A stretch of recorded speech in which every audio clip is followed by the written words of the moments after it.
到了2030年，新加坡每4名公民中就会有1位是65岁以上的年长者。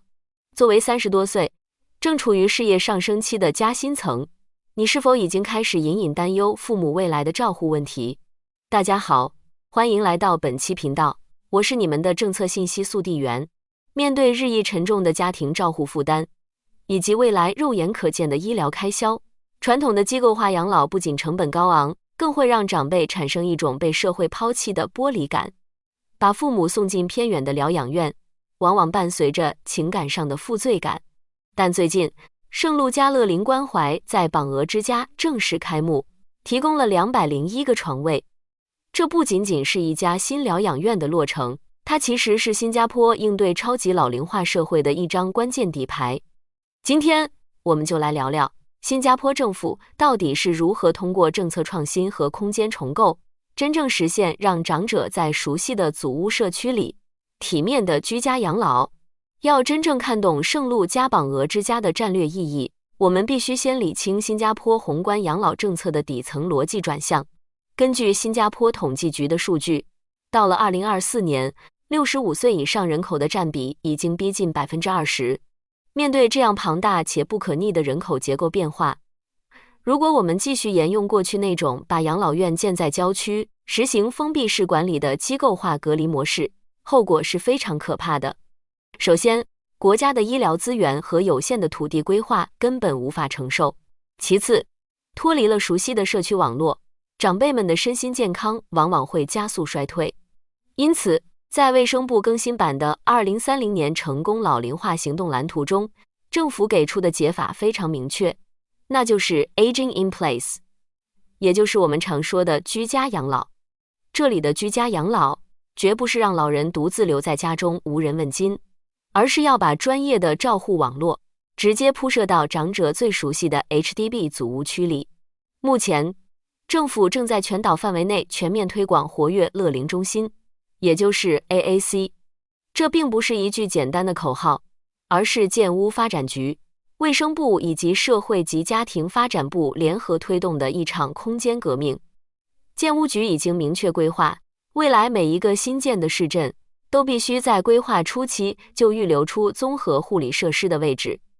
这种将养老设施去机构化，并且直接搬进祖屋底层的做法，目的就是要打破物理空间和心理上的双重孤岛，让长者在完全不脱离原有社交圈，不用离开老邻居的前提下，就能在楼下获得专业的医疗支持与生活照护。那么，这种嵌入社区的养老模式具体是如何运作的呢？具体到执行层面，圣路加榜鹅之家向我们展示了社区养老的最高阶形态，也就是彻底的去机构化。榜鹅之家虽然设有201个床位，但当你实际走进去，你完全不会觉得这是一家冷冰冰的医疗机构。它的空间设计刻意模糊了医院与公共社区的边界，明亮、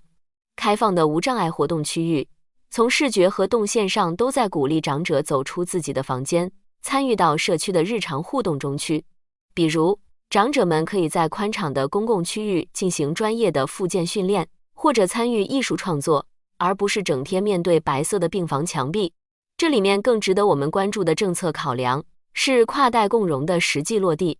在新加坡目前的新型社区规划中，政府会有意识地将托儿所与乐龄设施安排在物理距离非常近的相邻位置。当孩子们清脆的笑声自然而然地成为长者日常生活的背景音时，这种日常发生的跨代交流，往往比很多常规的康复手段更能有效地延缓长者的认知衰退。孩子们从小也能培养出对年长者的同理心。同时，这种设计也精准切中了我们这代人的痛点。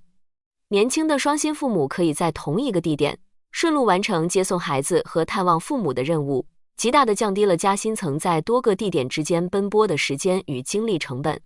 这并不是一个孤立的实验。事实上，早在大家熟知的海军部村庄规划中，建屋局就已经成功实践了这种垂直综合社区模式。他们将医疗中心、小贩中心、平价超市、托儿所和乐龄公寓高度折叠在同一栋建筑内，长者只要坐电梯下楼，就能自己买菜，和老朋友喝咖啡，这种空间上的折叠，从根本上重塑了年长者的尊严与生活自主权。他们依然会觉得自己是这个社会有机运转的一部分，有能力掌控自己的生活。当生活圈与照护圈完美重合，长者才能真正实现有质量的晚年生活。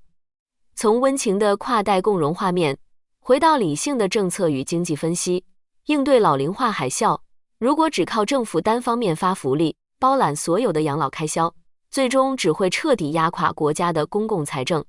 因此，新加坡社区养老模式能够持续运转的底层支撑，是高度成熟的公司伙伴关系，也就是 PPP 模式。在圣路加榜额之家这类设施的运作逻辑中，政府的角色是宏观规划者和资源提供者，卫生部和社会及家庭发展部负责提供祖屋底层的硬件空间，并拨出相应的护老者津贴与运营资金。而像圣路加这样具备深厚专业医疗背景的非营利机构，则负责在一线输出高质量的医疗与康复服务。这种公共服务深度整合的效率是非常高的。客观来看，将轻度到中度的护理需求及时转移到社区，能够大幅度释放公立大型综合医院紧张的重症床位压力。而对于我们普通家庭而言，利用社区内的日间护理服务，也远比全职雇佣外籍女佣或者支付全天候私人疗养院的昂贵费用要合理得多。此外，硬件设施的完善只是搭建了骨架，真正的社区养老还需要软件的配合。比如，新加坡失智症协会近年来一直在各个市镇推进失智症友善社区的建设，他们定期培训超市的店员，甚至普通的社区居民，教大家如何识别和协助那些可能在街头迷失方向的失智症长者。当楼下的杂货店安地、咖啡书都能成为照护网络里的一个有效节点，这张由政府政策、专业机构和基层民众共同编织的隐形安全网，才是新加坡应对老龄化挑战最坚实，也最具有韧性的底气。这套机制正在潜移默化地改变着我们的生活环境，也为其他面临老龄化危机的国家提供了一个极具参考价值的范本。总结来说，从圣路加榜额之家的落成，到全岛范围内普及的活跃乐龄中心，新加坡社区养老模式的本质是拒绝将衰老视为一种需要被物理隔离的疾病。政府正通过政策的引导和城市空间的重构，让长者重新融入社会的日常运转中。对于我们这些30多岁的夹心层而言，这不仅是父母当下的福音，更是我们自己未来几十年后必须面对的真实课题。政策的演进和社区设施的建设都需要时间，而我们现在能做的是尽早了解这些已经存在并不断完善的公共资源，为家庭做出最理性的财务与照护规划。如果你觉得这期视频对你有帮助，请订阅本频道，并打开小铃铛，我会继续为你带来靠谱的信息。我们下期视频再见。